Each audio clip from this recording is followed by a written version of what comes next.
Hello, subscribers and viewers. Welcome back to my podcast, Total Nutrition by Brian. I would like to send a warm thank you and shout out to all my viewers and subscribers for their support and continued support. I really appreciate it, and I want to continue to bring you great nutrition and health information with all my background and years in the field. So thank you. Again, I really appreciate it, and I love you, everybody. So, just to review, last podcast we spoke about weight loss. Today, I want to give you some tips, some really good tips about keeping weight off and weight maintenance. Because weight loss and keeping weight off are two separate issues, completely different ball games.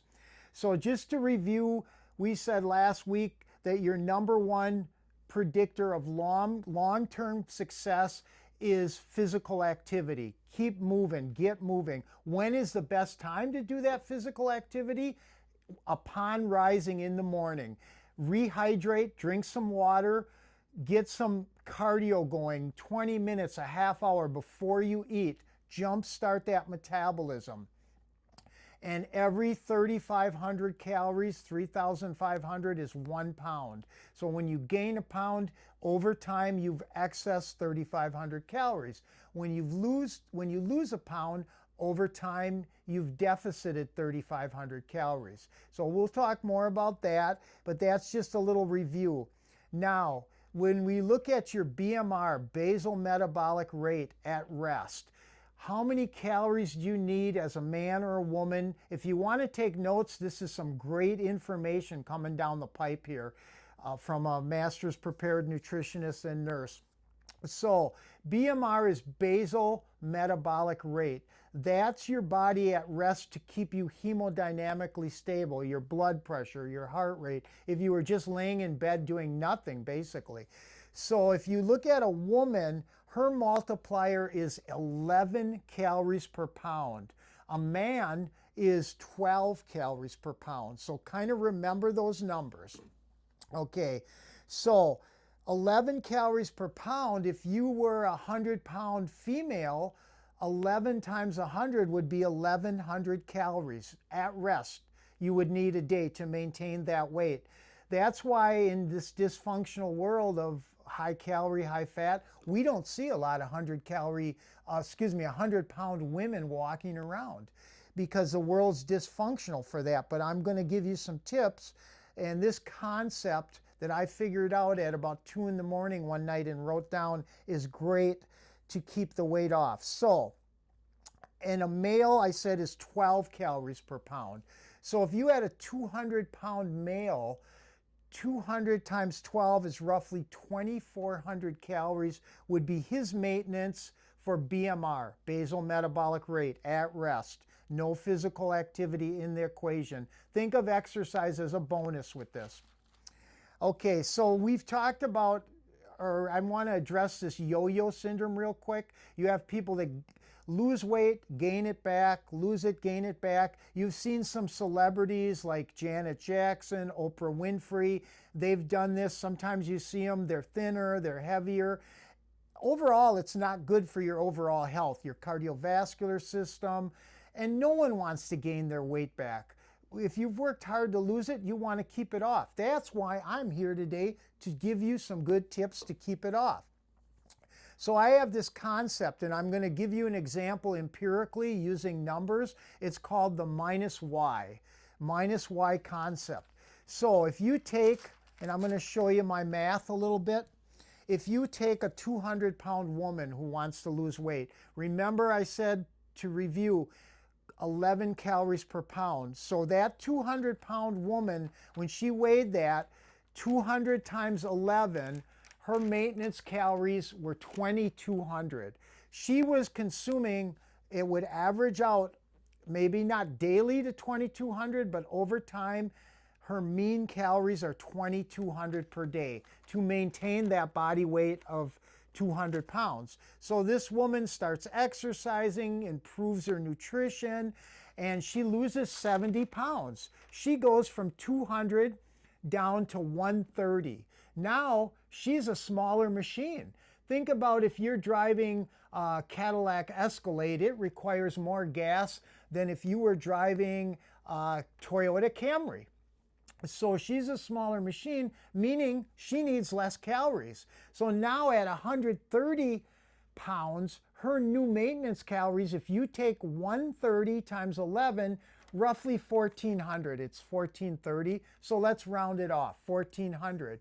Now I said when she was 200 pounds, her maintenance calories were 2200. So if you look at the difference, if you take 2200 and you subtract 1400, that gives you 800 calories roughly. That is her minus Y.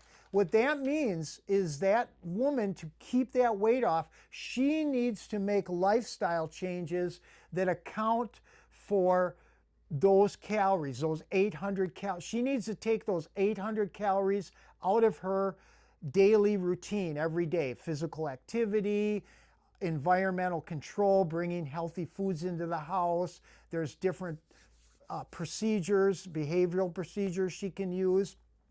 So that's what she needs to do to keep that weight off. If she only succeeds at 400 calories a day, she will gain half her weight back. So she lost 70 pounds, she would gain 35 pounds back. But she doesn't want to do that. She wants to keep all that 70 pounds off.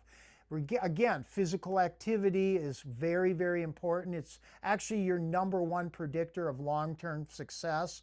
So those are some of the changes she needs to make. She needs to keep exercising, get up in the morning, jumpstart that metabolism, exercise.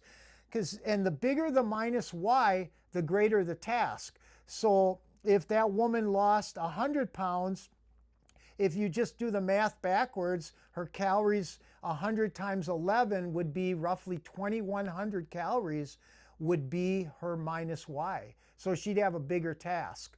So these are, if you want to take notes and if you have questions, please call them in or type them in, send your question request. This minus Y, a lot of weight loss programs never teach this. This is why people gain their weight back. They might give them some quick fix or some diet, some nutrition plan to lose the weight, but then they gain it back because they don't learn this concept that I just told you about. That's super important, that minus Y, taking those calories out from and it's easy math, like the 70 pounds she lost in this example, going from 200 pounds down to 130, 70 times 11 is roughly 770, close to 800. That's the changes through lifestyle she needs to make that average on a daily basis 800 calories to keep that weight off, which she wants, all of us want. So that is something I really wanted to talk about. It's a super important concept. I'm going to bring you more concepts. I also want to start talking about different supplements. There's a lot of, immune system is big now. COVID is kind of out there. I've talked to a few people that tested positive for COVID recently.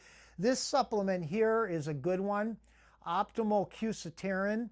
It has vitamin D, Q-Saterin in it. It also it's 1,000 milligrams of each, zinc, vitamin C, D3, and rose hips, elderberry. So I like this one. I'm not getting paid to promote these. I'm just saying this is one I like. If you remember last week, I told you when you take your D3 to get it to the right place for absorption, get the K2 with it. This one I use has K2 and D3 right in it. It has 90 micrograms. There's 1,000 micrograms in a milligram of K2, and it has 125 micrograms of vitamin D3 together. So that's actually 5,000 IUs or international units of vitamin D. A great one. Another anti-COVID one. We talked a little bit about magnesium. You need about 400 milligrams of magnesium a day. Remember, if you get your level checked, if the cellular level can be low. So if you're at the low end of that norm of the range, that means your cellular level is low, so you need to supplement it. To review, when you take anything by mouth, orally, a vitamin, a med, anything, you only get about 70% of it. So this is what, 400 milligrams of magnesium? Because a portion is digested before it's absorbed. So you'd only get about 280 milligrams. So remember, anything by mouth, you're only getting roughly 70%. So every week, I'm going to bring you some more nutrition supplements. I'm also going to give you some recipes, what I put in the blender. In the morning, if you're in a rush, get some frozen berries, throw them in the blender. A yogurt, a Greek yogurt, they're like 20 grams of protein now. Throw in a tablespoon of natural peanut butter in there, some greens, powdered greens, a scoop of those, a scoop of beets, and you're good to go. You're good to go. So I'm going to close this podcast out. I want to bring you some more information very, very soon. Thank you so much again for all your continued support and viewers, subscribers. I really, really appreciate you, and I'm going to do my best to give you the best information on nutrition and health, because there's a lot of misinformation out there by people with no credentials. So thank you and good night. God bless.